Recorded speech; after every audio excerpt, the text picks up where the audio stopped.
የእናቴን ድርሻ የማትሰጡ ከሆነ ወንድሜ እንዳልሆነና እንዲሁም ያንተና የእናቴ ልጅ እንዳልሆነ ለእዝራ እናገራለሁ በማለት ለአባቷ አስፈራራቸው። አቶ እስክንድር ይሄን ነገር እንዳትናገሪ ብለው ቢቆጧትም ነገር ግን ጭማሬ እናቴ ያወረሰችኝን አክሲዮን ብቻ ሳይሆን 50% ጨምረህ እንዲሰጠኝ ነው የምፈልገው። ያን ካላደረግክ አባዬ እዝራ ማን እንደሆነና ዲቃላ እንደሆነ እናገራለሁ በማለት ተናገረችው። አቶ እስክንድር የተናገረችውን ነገር መቋቋም አቅቶት ትንሽ ልቡ ድካም ተሰምቶት ይወድቃል። ከዛም ሀብልዬ መታ ታረጋጋችውና እንዲሁም አልጋ ላይ ካስቀመጠችው በኋላ ራሱን ተረጋጋ በኋላ እዝራ ይመጣል። አጸደ እዝራን እየተከታተለ በነበረችበት ሰዓት ዘነቡን ወይም መነንንና እንዲሁም ኩኩሻን አንድ ላይ ታያቸዋለች። እሷም ኩኩሻ የእዝራ ፍቅረኛ ወይም እየማገጠ ስለመሰላት ቪዲዮ ታነሳና ነገር ግን ወይዘሮ መነንን ወይም ዘነቡን ስታይ ይሄ ነገር ወዴት እያመራ ነው ማለት ዘነቡን መከታተል ስትጀምር ዘነቡ ወይም ሀና የተከራየችበት ቤት ላይ ትገባለች። እነሱም ምን እንደሆነ ስጠይቃትም ነገርየው ወደዛ ነው። ነገር ግን አሁን ላንቺም ለኔም የሚጠቅመው ከዚህ ቤት ውጪ ብትላትም እሷ ግን እዚህ ቤት ሌላ ሰው እንዳለ እርግጠኛ ነኝ፣ ስለዚህ ሳላገኘው አልሄድም በማለት ወይዘሮ ሀናን ትተዋወቃታለች። አሰላሙ አለይኩም ወራህመቱላሂ ወበረካቱ። ውድና የተከበራችሁ የቻናላችን ቤተሰቦች እንዴት አደራችሁ? እንዴት ዋላችሁ? ሁላችሁንም እንዴት ሰዓት አቆጣጠራችሁ ሰላም ብያለሁ።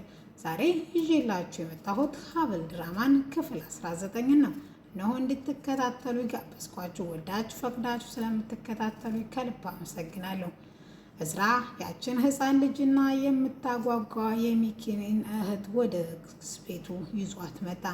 አባቱንም ታስተዋወቃት በኋላ ሜርሲ ማባበልና እንዲሁም እንድትጠጋትና ሰላምታ እንድትጠይቃት ታደርጋታለች። ህፃኗ ግን ፈጽሞ ፈቃደኛ አልነበረችም። እሷም እየሸሻቻት እያለ አባትየው ወይም አቶ እስክንድርም ምን አርገሻት ነው አጸደ ህፃኗ እንደዚህ የፈራች ሲላትም እዝራ አባዬ እኔ እነግርሃለሁ ይህች ልጅ ዛሬ የመዳም ተስፋዋ በጣም ጠባብ ሆነው እነሱና ሜርሲና አጸደ ሲያንከራትቷት የነበረ ሲሆን ነው።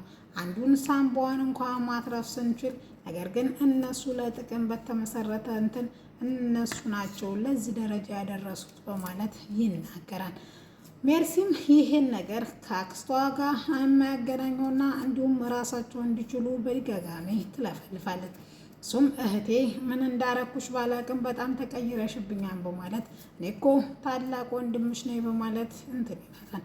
እሷም ያንተ ወንድምነት እንደዚህ ከሆነ ገደል ይግባ በማለት ጥላው ትሄዳለች። ወይስ አንተ ቆይ ምን እያደረክ ነው? እናቴ ልጅ ሆነ ስለበደለችህና ስለቀጠቀጠችህ እየተበቀልከኝ ነው እኔ ልጇን በማለት ትናገራለች። እማዬ በእርግጥ ለእኔ ጥሩ እናት አልነበረችም፣ ነገር ግን እስከ ክፋቷን ቢሆን በህይወት ብትቆይልኝ እኔ ደስታ ነው እንጂ ሀዘን አይደለም በማለት መልስ ይሰጣታል። ሀብል እንዲረጋጉ ካደረገች በኋላ አቶ እስክንድርን ወደ ፎቅ ይዛቸው ትወጣለች። እሱም ህፃኗን ካስተኛችና ትንሽ ከቆየች በኋላ አቶ እስክንድር ልጅቷን እንዲያመጡለት ይጠይቃቸዋል። እዝራም ይዟት ከመጣ በኋላም አባዬ ስለዚህ ልጅ አንዳንድ ነገር ልነግርህ ነው። እዚህ ምድር ላይ ያላት ቀሪ ሀብት አባት ወንድሟ ነበረ። እሱም እንደምታውቀው በእነዚህ በጎዶሎች ምክንያት በህይወት የለም። አጸደ እንዳስረገደለችው እርግጠኛ ቢሆንም ነገር ግን እስካሁን የተገኘ መረጃ ምንም ስለሌለ ልትያዝም ልትታሰርም አችልም በማለት መልስ ይሰጠዋል። ታዲያ ምን አሰብክ ስላለችው ህፃኗ አቶ እስክንድርን በጣም አባቴን ትመስል ነበር፣ ግማሹ ፂሙ ነጭ ነበድን ደርሶ በማለት ታባብለዋለች። በጣም የምታጓጓና የምታሳሳ ህፃን ልጅ ነበረች።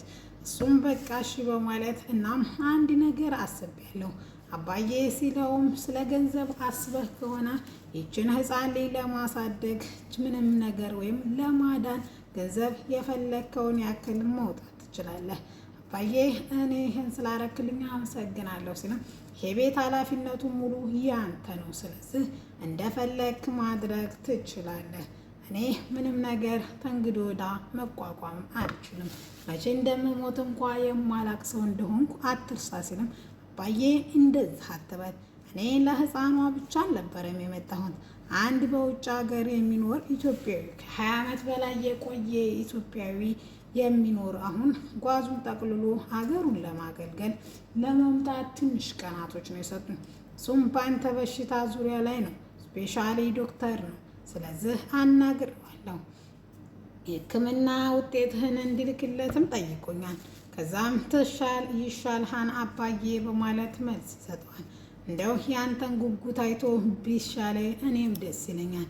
ነገር ግን እዝራ እኔን ብዙ ተስፋ አትስጡኝ፣ እኔ ብዙ ተስፋ የለኝም በማለት ፈጣሪ እኮ ነው የሰው ህይወትን የሚወስነው እንጂ ዶክተር አይደለም። ስለዚህ አባዬ አታስብ፣ ልጅቷም ትድናለች፣ አንተም ትድናለህ፣ በደስታም እንኖራለን በማለት መልስ ይሰጠዋል። እሱም እሺ በቃ አሁን የቢኒን ፍቅረኛ ማግኘት ስላለብኝ መሄድ አለብኝ ብሎ ይሄዳል። ነገር ግን ስልክ ሲያወራ ስለሰማችው ስለ እዝራ ገዳይ ማጣራቱ ነው ብላ ምን ያለበት ዝላይ አይችልም ያሉት ተረት ብቴ አጸደ መከታተል ትጀምራለች።